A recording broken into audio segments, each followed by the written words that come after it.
A inteligência artificial, ela tá deixando de ser só uma ferramenta, né? Tá virando quase uma força autônoma mesmo, que mexe com tudo, com a economia global, nosso dia a dia. E agora, em 2025, isso tá super claro. A IA tá bem no centro das disputas geopolíticas, tipo Estados Unidos e China, né? E também nas projeções de lucro, assim, absurdas de gigantes como Tesla, Nvidia. É um cenário, nossa, de alta velocidade. Sem dúvida. E é justamente aí que a gente entra hoje, né? Nossa conversa é para tentar mapear esse terreno. De um lado, promessas incríveis, avanços que a gente nem imagina direito, mas do outro, tem os riscos, né? Que a gente não pode fingir que não existem. Vamos tentar organizar aqui os pontos principais sobre essa revolução toda, os desafios, e até o papel da computação quântica que está começando a aparecer mais forte. Ok, então vamos lá, vamos começar a desembrulhar isso pela geopolítica. A gente vê os Estados Unidos acelerando muito, né? Com diretrizes para impulsionar a IA lá dentro, tentando ficar na frente, liderar globalmente. O potencial de ganho econômico, de eficiência é óbvio, mas e os riscos? Quais são as preocupações dessa abordagem mais, digamos, liberal? Olha, as preocupações são várias. Vão desde vieses que podem surgir nos algoritmos sem um controle forte, sabe? Até o risco de abusos, se as regras forem muito frouxas.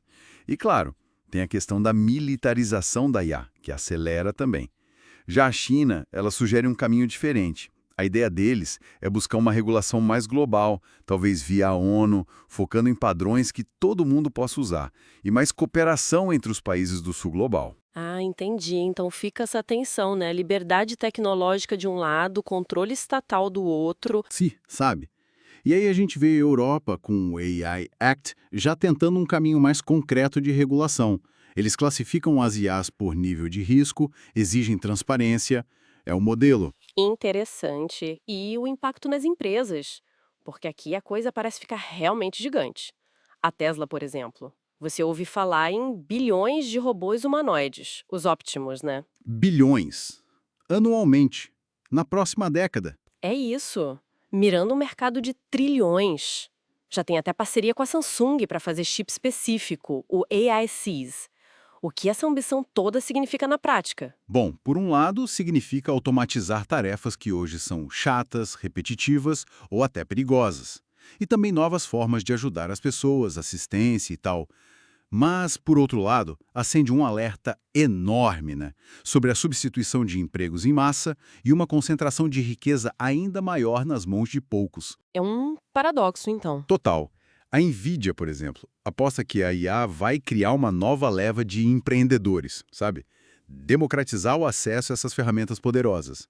Só que, enquanto uns poucos podem ficar bilionários, milhões de pessoas podem perder empregos básicos, né? Isso joga na nossa cara a urgência de pensar em requalificação, em larga escala. E o aumento da desigualdade global, claro. E a gente já vê isso acontecendo. Tem exemplos práticos de como a IA está sendo usada hoje no dia a dia? Sim, sim. Na saúde, por exemplo, tem um caso bem interessante. Um hospital lá na Flórida, o Tampa General, usou uma IA da Palantir para organizar melhor o fluxo de pacientes, sabe? E funcionou? Demais. Conseguiram reduzir o tempo de espera em até 83%. É um ganho de eficiência brutal.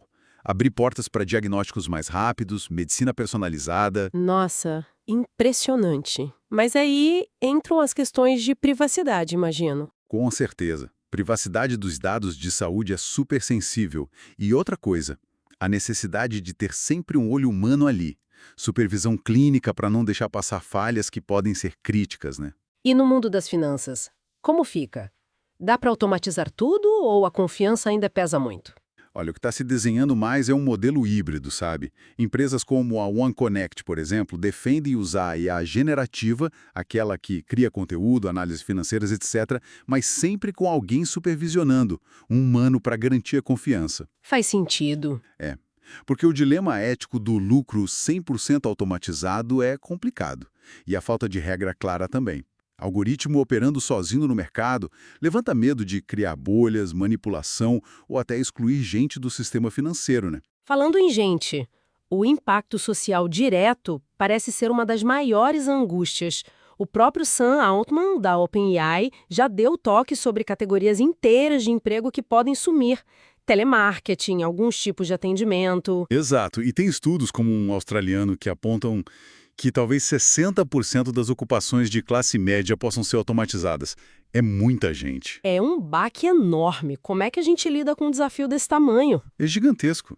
Não tem resposta fácil. Exige pensar em rede de proteção social, talvez até renda básica universal, quem sabe, e um investimento assim massivo em educação técnica, em requalificar as pessoas.